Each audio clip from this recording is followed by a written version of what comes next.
regardez la menace intérieure avec vous, Éric Tegner, puisque la France insoumise fait encore parler d'elle avec l'organisation d'une conférence demain soir à l'Assemblée nationale qui crée la polémique. Pourquoi ? Oui, en effet, Christine, la France insoumise revient sous les projecteurs et comme souvent, ce n'est pas véritablement pour des raisons flatteuses. Alors Raphaël Arnaud, qu'on connaît bien pour être multi-fiché S, il est issu du mouvement Antifa et violent de la Jeune Garde. C'est une figure emblématique aujourd'hui de la France insoumise. Eh bien, il a une idée pour le moins audacieuse ces derniers jours. Il organise tout simplement demain soir, dans l'enceinte même de l'Assemblée nationale, une table ronde consacrée à l'islamophobie. Alors jusqu'ici, Christine, vous pourriez vous dire que vous êtes habituée aux provocations de la France insoumise. Mais attendez de voir le profil de ceux qui participeront à cette table ronde. En effet, alors comme invité principal de Raphaël Arnaud, comme guest star, il a choisi rien de moins que le CCIE, c'est-à-dire le collectif contre l'islamophobie en Europe. C'est une structure qui est certes peu connue du grand public, mais elle est née des centres d'une autre association sulfureuse, le CCIF. Vous savez, une organisation islamiste bien connue pour avoir été dissoute par le ministère de l'Intérieur, une dissolution qui a ensuite été validée par le Conseil d'État. Alors si certains venaient à en douter, puisqu'il y en a toujours quelques irréductibles du caractère islamiste de cette organisation, laissez-moi leur rafraîchir la mémoire. Alors le CCIF, le collectif contre l'islamophobie en France, il a été notamment mis en cause après l'assassinat de Samuel Paty le 16 octobre 2020 pour avoir suscité notamment la haine contre le professeur, ensuite égorgé par un terroriste tchétchène, reconnu par des experts comme par exemple Florence Bergeau-Blackler pour être directement lié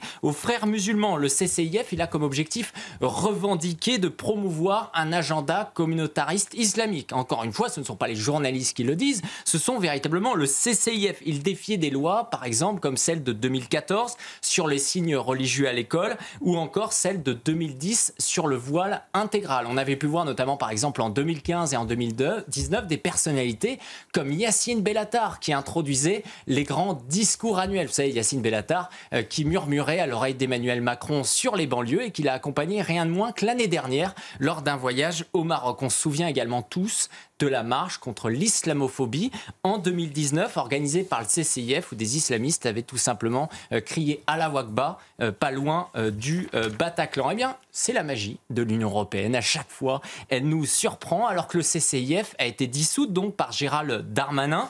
Elle s'est offerte une seconde vie à quelques centaines de kilomètres de Paris, à Bruxelles, sous le nom du CCIE. Donc c'est très facile et désormais elle est reçue donc en grande pompe, ça sera demain soir à l'Assemblée nationale par Raphaël Arnaud. Alors il faut noter que le CCIE n'est pas à sa première intervention en France malgré son statut belge. Elle s'était mobilisée lors des dernières élections législatives, c'est un peu passé sous les radars, en faveur des candidats de la France insoumise et surtout contre les candidats jugés islamophobes. Elle avait proposé à ses partisans de rédiger des mails et de les envoyer aux différents députés qui étaient jugés islamophobes en leur demandant des comptes. Mais évidemment, cette ingérence, elle n'a valu aucune conférence de presse du chef de l'État à l'époque.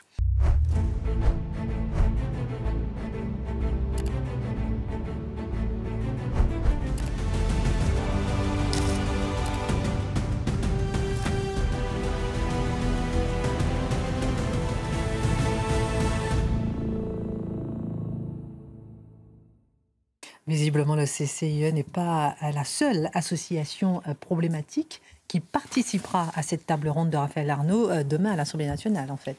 Alors oui, il y a un non content d'inviter cette association islamiste qu'est le CCIE. Raphaël Arnaud, il s'est dit, on va continuer, on va peut-être inviter tout le monde. Il a voulu donc compléter sa liste d'invités avec d'autres associations dites peu recommandables. On peut noter par exemple la présence des étudiants musulmans de France. Cette association, elle soutient discrètement les étudiants musulmans, ce qui en soi n'est évidemment pas un problème, mais en creusant un peu, surprise, c'est une association visée anti-occidentale qui est liée au FEMISO. Le FEMISO, c'est une structure qui est ouvertement proche des frères musulmans. Elle est connue notamment pour avoir promu le voile islamique via une campagne du Conseil de l'Europe. Souvent, ça se passe au niveau européen, avec des slogans, alors des slogans très sympathiques comme mon hijab, mon choix, ou encore apporter de la joie, accepter le hijab. Alors, il y a une autre association également, Basket pour toutes.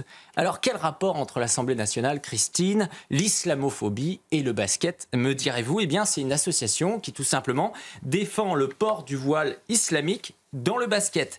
Et c'est en quelque sorte l'association sœur d'une autre, celle du collectif des hijabeuses.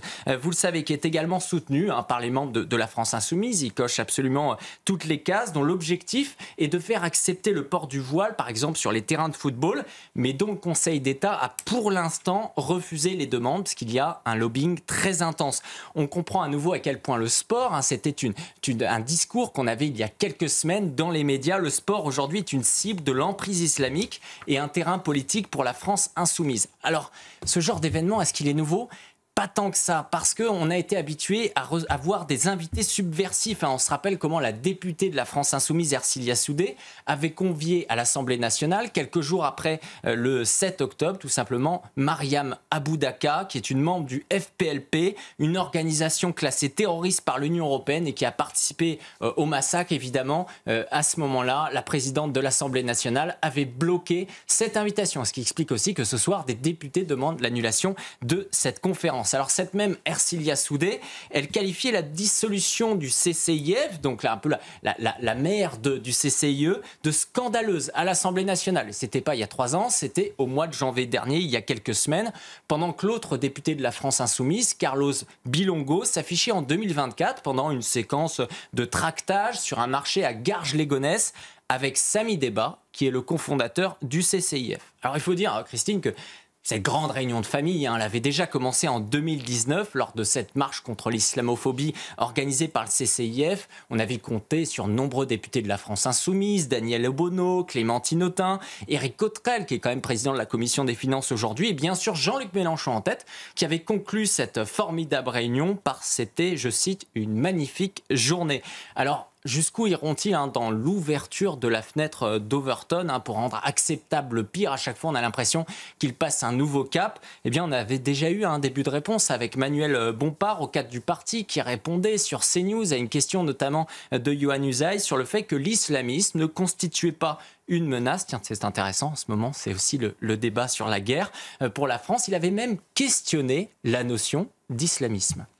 Face à la polémique depuis l'annonce de cette conférence, Raphaël Arnaud a déclaré sur les réseaux sociaux être victime d'islamophobie. Ce terme islamophobie qui est justement l'objet de sa conférence de demain, est-ce qu'il n'est pas utilisé pour bâillonner toute critique toute critique de l'islamisme? Oui, et pour vous répondre, je ne vais pas citer une revue dite d'extrême droite. Non, je vais vous citer Jean-Luc Mélenchon lui-même. C'était en 2015. Je conteste le terme d'islamophobie. Moi, je défends l'idée qu'on a le droit de ne pas aimer l'islam. Non, Christine, ça n'est pas une fake news. C'est simplement que depuis 2017, le leader de la France Insoumise, il a totalement changé son fusil d'épaule sur ce sujet. Il a mis la laïcité aux oubliettes avec ses valeurs républicaines. Le mot islamophobie, aujourd'hui, c'est très important de le comprendre. Il a été popularisé, sinon forgé, par l'ayatollah Khomeini après la révolution islamique en Iran de 1979. Ça a été repris par les frères musulmans pour disqualifier toute critique de l'islam en la taxant justement de racisme.